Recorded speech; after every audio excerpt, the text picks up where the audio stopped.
Assalamualaikum warahmatullahi wabarakatuh. Bismillahirrahmanirrahim. Alhamdulillahi rabbil alamin. Wassalatu wassalamu ala asyrafil anbiya'i wal mursalin. Sayyidina wa maulana Muhammad wa ala alihi wa ashabihi ajma'in. Amma ba'du, hadirin hadirat ma'asyiral muslimin rahimakumullah. Mengawali pengajian kita pada kesempatan kali ini, untuk lebih berkahnya, marilah kita awali dengan bersama-sama membacakan suratul Fatihah kepada Nabiullah Muhammad sallallahu alaihi wasallam, kepada kedua orang tua kita masing-masing, kepada seluruh guru-guru yang pernah mengajar dan mendidik kita, kepada seluruh ulama dimanapun mereka berada. Al-Fatihah. A'udzu billahi minasyaitonir rajim. Bismillahirrahmanirrahim. Alhamdulillahi rabbil alamin. Ar-Rahmanir Rahim, Maliki yaumiddin. Iyyaka na'budu wa iyyaka nasta'in. Ihdinas siratal mustaqim. Siratal ladzina an'amta 'alaihim ghairil maghdubi 'alaihim waladdallin. Amin. Pada kesempatan kali ini, marilah kita merenungi salah satu kisah yang pernah terjadi pada pribadi Rasulullah sallallahu alaihi wasallam. Disebutkan bahwa lamman sarafa Rasulullah sallallahu alaihi wasallam min Khaybar, ketika selesai perang Khaybar, maka Nabi pun bersama dengan para sahabatnya kembali ke Madinah. Setelah selesai terjadi perang Khaybar, Nabi pun kembali ke Madinah. Wa asaban nasa at-ta'bu. Namun ternyata dalam perjalanan para sahabat merasakan kecapean yang luar biasa. Wa talabu ar-rahata lailan fit tariq. Karenanya di dalam perjalanan pulang itu, para sahabat meminta supaya diperkenankan istirahat dulu satu malam.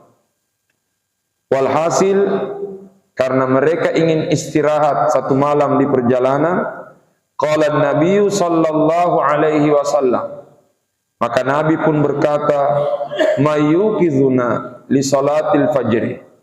Jadi siapa kira-kira nanti yang membangunkan kita untuk salat subuh? Faqala Bilalun radhiyallahu anhu, maka saat itu Bilal bin Rabah, tukang azannya Nabi, Bilal bin Rabah. Itulah sebabnya dalam bahasa Bugis, pegawai syarak ada namanya imam, memimpin salat. Ada namanya khatib yang menyampaikan khutbah Jumat. Bahasa Bugisnya wakate. Tapi ada namanya tukang azan, bahasa Bugisnya Bilalah. Kenapa disebut Bilalah? Karena tukang azannya Nabi namanya Bilal. Jadi tukang azan dalam bahasa Bugis itu adalah Bilalah, diambil dari nama sahabat Nabi Bilal bin Rabah. Itu jugalah sebabnya kalau ada anak kecil yang lahir lalu diayun oleh orang tuanya, mau ditidurkan oleh orang tuanya sementara diayun, orang Bugis biasa menyanyikan lagu-lagu tradisional. Di antaranya ya belale atin roko anak, artinya ya belale tidurlah anakku. Ternyata ya belale itu diambil dari bahasa Arab, ya Bilal. Tapi orang Bugis menyebut ya Bilal, akhirnya jadilah ya belale. Kenapa ya Bilal, ya belale? Karena itu dijadikan doa. Semoga anak ini tumbuh seperti tumbuhnya Bilal bin Rabah. Faqala Bilal radhiyallahu anhu, maka Bilal pun berkata, ana ya Rasulullah, Saya yang akan membangunkan sahabat untuk salat subuh. Saya yang akan membangunkan Nabi, saya yang akan membangunkan rombongan untuk salat subuh. Fazalan nasu wa namu. Walhasil sahabat-sahabat pun mulai tidur. Wa asnada Bilalun zahrahu ila ba'irihi. Saat itu Bilal bin Rabah menyandarkan punggungnya di untanya. Jadi Bilal bin Rabah tidak tidur dalam keadaan baring. Beliau hanya menyandarkan punggungnya di untanya. Kenapa tidak tidur baring? Kenapa dia memilih saja tidur duduk sambil menyandarkan punggung? Supaya lebih mudah untuk bangun salat subuh. Lebih mudah untuk cepat bangun. Wa ghalaban naumul qauma jami'an. Walhasil semua rombongan pun tertidur. Ila antala'atis syamsu, sampai terbit matahari. Ternyata kesiangan. Saat itu ada Nabi, ada Bilal, banyak sahabat dalam rombongan ini. Ternyata semuanya tertidur ila antala'atis syamsu, sampai terbit matahari. Ini memberi isyarat Nabi pun juga pernah terlambat bangun. Jadi kalau ada orang terlambat bangun, itu juga bagian dari sunnah Rasulullah. Ila antala'atis syamsu, sampai terbit matahari. Wa kana Rasulullah sallallahu alaihi wasallam awwala man istaiqaz. Ternyata waktu itu orang yang pertama kali bangun adalah Rasulullah. Orang yang pertama kali terbangun adalah Rasulullah. Fanada Bilalan mu'atiban lahu. Saat itu Nabi langsung memanggil Bilal, seolah-olah Nabi ingin menegur Bilal. Walhasil faqala Bilalun, maka Bilal pun mengatakan, manimtu misla hadzan naumati abada. Saya tidak pernah tidur seperti ini sebelumnya. Artinya tidak pernah tidur senyenyak ini. Faqala lahun Nabi sallallahu alaihi wasallam, maka Nabi pun berkata kepada Bilal, lau qulta, andai kata tadi kamu mengatakan Bilal, insyaallah lastaiqazta ya Bilal. Nabi mengatakan andai kata engkau mengatakan Bilal insyaallah, maka pasti kamu akan cepat bangun.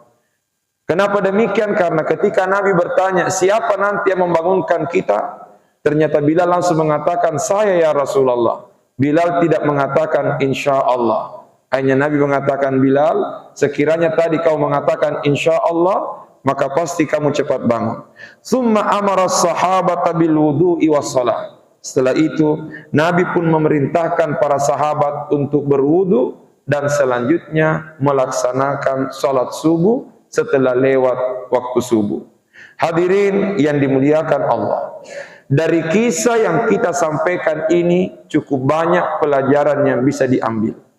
Tapi dua di antaranya adalah yang pertama, kita ingin diingatkan oleh Allah dan Rasulnya. Yu'allimuna fiqhal masyiatir rabbaniyati wa adabiha.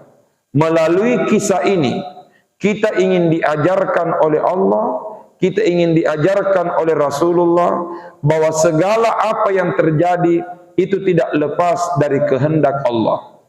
Karena semuanya tidak terlepas dari kehendak Allah, maka semuanya kita mesti kembalikan kepada Allah. Ketika sesuatu itu belum terjadi, maka kita jangan lupa untuk mengucapkan insya Allah. Itulah sebabnya ada ayat di dalam Al-Quran yang mengatakan, Kul innal amra kullahu lillah. Katakanlah segala urusan itu adalah milik Allah. Artinya tidak ada sesuatu yang terjadi lepas dari ketentuan Allah Subhanahu wa ta'ala. Bahkan dikisahkan bahwa suatu saat ketika Nabi berada di Madinah, ternyata ada salah seorang Yahudi datang menghadap kepada Nabi Muhammad dan bertanya kepada Nabi mengenai tiga hal. Yahudi ini datang menghadap kepada Nabi bertanya mengenai tiga hal. Pertanyaannya ini didorong karena keinginannya memastikan apakah Nabi Muhammad itu benar-benar Nabi atau bukan. Datanglah Yahudi ini bertanya, pertama mengenai apa itu ruh. Yahudi ini bertanya apa dan bagaimana yang dimaksud dengan ruh. Yang kedua, siapa sebenarnya itu Ashabul Kahfi. Dan yang ketiga, bagaimana itu Zulkarnain. Jadi ada tiga yang ditanyakan. Pertama, ruh. Yang kedua, Ashabul Kahfi. Yang ketiga, kisahnya Zulkarnain. Ternyata waktu itu Nabi langsung mengatakan, datanglah besok, saya akan berikan jawabannya. Nabi mengatakan, besok saya sampaikan jawabannya.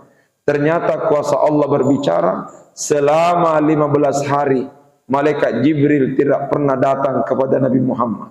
Artinya tidak ada ayat yang turun selama 15 hari memberikan penjelasan kepada Nabi Muhammad sebagai jawaban dari tiga pertanyaan Yahudi itu. Akhirnya setelah berlalu 15 hari, summa anzalallahu qawlahu ta'ala, kemudian setelah itu Allah menurunkan ayatnya dalam suratul Kahfi. Allah mengatakan, wala taqulanna li syai'in inni fa'ilun dzalika gada illa ayyasha Allah. Janganlah di antara kalian ada yang memastikan bahwa saya akan melakukan ini besok, tapi hendaknya dia mengembalikan kepada kuasanya Allah. Artinya jangan lupa untuk mengucapkan insya Allah. Ini pelajaran pertama yang bisa kita ambil dari hadis tersebut. Pelajaran yang kedua yang bisa kita ambil dari kisah tadi, bahwa ternyata lewatnya waktu salat, berakhirnya waktu salat bukan berarti berakhir salat kita. Berakhirnya waktu salat bukan berarti tidak ada kesempatan untuk salat. Dengan kata lain, kapanpun kita bangun, maka kita tetap wajib melaksanakan salat, sekalipun itu sudah lewat waktunya. Itulah yang pernah kita sampaikan, bahwa salat ada tiga macam. Ada namanya adaan, ada namanya qadaan, ada namanya i'adatan. Melaksanakan salat pada waktunya itu namanya adaan. Seperti yang kita laksanakan tadi salat subuh, usalli fardha salati subhi raka'ataini adaan lillahi ta'ala. Kenapa kita menyebut adaan? Karena kita salat subuh pada waktunya. Tapi andai kata kita terlambat bangun, lewat waktu salat baru bangun, maka saat itu sudah berakhir waktu salat, dan kita ingin melaksanakan salat subuh, maka bukan lagi adaan, tapi namanya qada'an. Seperti inilah yang terjadi pada Rasulullah dan para sahabatnya. Jadi usalli fardha salati subhi raka'ataini qada'an lillahi ta'ala. Tapi perlu diperbaiki penyebutannya, qada'an lillahi ta'ala. Siapa tahu kita mengatakan usalli fardha salati subhi raka'ataini, keadaan lillahi ta'ala. Jadi qada'an lillahi ta'ala. Yang ketiga ada namanya i'adatan. Apa yang disebut dengan i'adatan? Mengulangi salat. Contoh, kita sudah salat sendiri. Ternyata kita setelah salat kita jalan di depan masjid. Ternyata di masjid itu baru mau dimulai salat berjamaah. Maka saat itu kita dibenarkan untuk masuk ke dalam masjid untuk mengikuti salat berjamaah. Sekalipun kita sudah salat sebelumnya. Tapi ketika kita ulangi salat itu, maka bukan lagi adaan, bukan lagi qadaan, tapi itu adalah i'adatan. Artinya kita mengulangi salat karena tadi sudah salat sebelumnya. Kenapa dianjurkan untuk diulangi?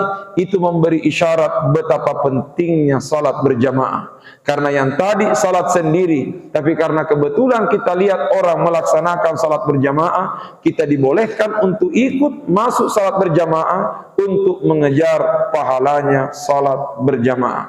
Itulah i'adatan. Ternyata lewatnya waktu salat bukanlah penghalang untuk melaksanakan salat. Seperti inilah yang terjadi pada Rasulullah dan beberapa sahabat ketika kembali dari perang Khaybar. Berarti dengan demikian, jam berapapun kita bangun, kita jangan sampai ketinggalan salat subuh. andai kata jam 7, jam 8, jam 9, atau mungkin jam 1 siang baru bangun, tetap wajib salat subuh. Sekalipun sudah lewat waktu salat. Itu menunjukkan betapa perlunya kita menjaga salat 5 waktu. Terlebih lagi sebagai penutup, ada riwayat mengatakan as-salatu miftahu kulli khair. Salat adalah kunci segala kebaikan. Ada yang bertanya, mengapa salat disebut kunci? Kata ulama, salat disebut kunci karena kunci itu 2 fungsinya. Kunci bisa membuka, bisa menutup. Sebagai contoh, kuncinya pintu. Dengan kunci pintu, pintu bisa terbuka. Dengan kunci pintu, pintu bisa tertutup. Salat disebut kunci karena memang demikian fungsinya salat, membuka dan menutup. Pertanyaan, bagaimana maksudnya? Ada yang menjelaskan, salat duhur 4 rakaat, salat asar 4 rakaat, jumlahnya 8 rakaat. Kata ulama, itu isyarat bahwa salat membuka pintu surga, karena pintu surga jumlahnya ada 8. Salat maghrib 3 rakaat, salat isya 4 rakaat, jumlahnya 7. Itu memberi isyarat salat menutup pintu neraka, karena pintu neraka jumlahnya ada 7. Surga sudah terbuka, neraka sudah tertutup. Sekarang salat subuh bagaimana? Salat subuh 2 rakaat. Kata ulama, itu memberi isyarat dunia akhirat. Berarti dengan demikian salat subuh membuka kebaikan di dunia dan kebaikan di akhirat. Itulah sebabnya salat disebut miftahu kulli khair, kunci dari segala kebaikan. Karenanya panggilan azan hayya 'alal falah, mari meraih keberuntungan, mari meraih kemenangan, diawali dengan panggilan hayya 'alas shalah. Jadi sebelum hayya 'alal falah ada kalimat hayya 'alas shalah sebagai isyarat sulit kita menemukan kemenangan dan keberuntungan bila kita tidak melaksanakan salat kepada Allah Subhanahu wa taala. Saya kira demikian pengajian kita pada kesempatan kali ini. Selanjutnya kita buka sesi tanya jawab sebelum kita tutup dengan pembacaan doa dan salat isyraq secara berjamaah. Kepada kita bila ada yang ingin bertanya kami persilahkan. Ya, silahkan. Bismillahirrahmanirrahim. Assalamualaikum warahmatullahi wabarakatuh.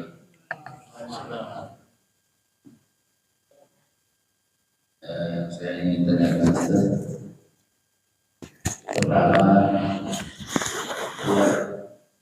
para imam kita disunahkan membaca surah As-Sajdah, kemudian di pertengahan kita sering tilawah. Pertanyaannya apa hikmah yang terkandung di dalamnya? Jadi kita membaca surah As-Sajdah dan tilawah. Saya pernah memimpin salah satu organisasi pada orang Jumat. Saya sampaikan kepada jemaah kita tilawah. Setelah tilawah, ribut anak-anak mengatakan surat apa ya? Jadi dia baru mengalami sehingga diminta biasanya di Ustaz dan seterusnya. Kemudian yang kedua, pada bulan Ramadan pertengahan malam 16 dilaksanakan pada akhir rakaat salat witir kita membaca Qur'an. Yang saya tanyakan, apa sebabnya kita melaksanakan bulan pertengahan dengan pada awalnya tidak ya, saya kira itu. Pertama, berkaitan dengan ibadah, ulama mengatakan ada perintah agama dalam beribadah, bisa diketahui hikmahnya. Ada juga perintah agama dalam beribadah yang sampai sekarang kita belum tahu hikmahnya. Tapi kita lakukan semata-mata ittiba'ur Rasul, mengikuti Rasulullah sallallahu alaihi wasallam. Tapi sebelum saya jawab, saya teringat dengan almarhum sepupu saya. Ada salah seorang sepupu sudah almarhum, ketika SMP, dia ditanya oleh gurunya, siapa yang tahu jumlah rakaat salat 5 waktu? Maka dia pun angkat tangan. Salat duhur 4 rakaat, salat asar 4 rakaat, salat maghrib 3 rakaat, salat isya 4 rakaat, salat subuh 2 rakaat kecuali pada hari Jumat. Salat subuh 2 rakaat kecuali pada hari Jumat. Maka heranlah gurunya, kenapa salat subuh 2 rakaat kecuali pada hari Jumat? Berapa rakaat memang? Dia mengatakan salat subuh pada hari Jumat 3 rakaat. Kenapa dia menjawab 3 rakaat? Karena dia teringat dengan sujud tilawah. Sekarang pertanyaan, dari mana dalilnya? Abu Hurairah radhiyallahu anhu menyebutkan bahwa kana Rasulullah sallallahu alaihi wasallam yaqra'u fi salatil fajri yaumal jumu'ati alif lam mim tanzilu as-sajdah wa hal ata 'alal insan. Riwayat Imam Al-Bukhari dari Abu Hurairah. Disebutkan bahwa kana Rasulullah sallallahu alaihi wasallam yaqra'u, Nabi sallallahu alaihi wasallam selalu membaca fi salatil fajri, ketika salat subuh, yaumal jumu'ati, pada hari Jumat, alif lam mim tanzilu as-sajdah, surah as-sajdah alif lam mim tanzilu wa hal ata 'alal insan. Jadi 2 surah, surah as-sajdah dan surah al-insan. Cuma sebagian kita diskon 50%. Terkadang yang dibaca hanya as-sajdah, itu pun dibagi 3. Sekarang yang menjadi tanda tanya, apa hikmahnya? Lagi-lagi dalam hadis itu tidak disebutkan apa hikmahnya. Kita semata-mata melakukannya karena ittiba'ur Rasul, mengikuti Rasulullah. Tapi ulama tidak berhenti untuk mencari tahu apa kira-kira hikmahnya. Karenanya dalam kitab Subulus Salam, syarahnya kitab Bulughul Maram. Kitab Bulughul Maram adalah kitab kumpulan hadis. Bulughul Maram min Adillatil Ahkam ditulis oleh seorang ulama besar yang bernama Al-Imam Ibnu Hajar Al-Asqalani. Kitab itu disyarah oleh seorang ulama besar yang bernama Al-Imam As-San'ani. Lahirlah kitabnya dengan judul Subulus Salam, Syarhu Bulughil Maram min Adillatil Ahkam. Di dalam kitab itu Imam As-San'ani menjelaskan bahwa apa hikmahnya Nabi selalu membaca surah As-Sajdah dan surah Al-Insan, alif lam mim tanzilu, dan hal ata 'alal insan ketika salat subuh pada hari Jumat. Kata beliau, karena ketika salat subuh di hari Jumat, Nabi ingin mengingatkan kita 2 hal, di mana kedua hal ini terjadi pada hari Jumat, dan kedua hal ini diceritakan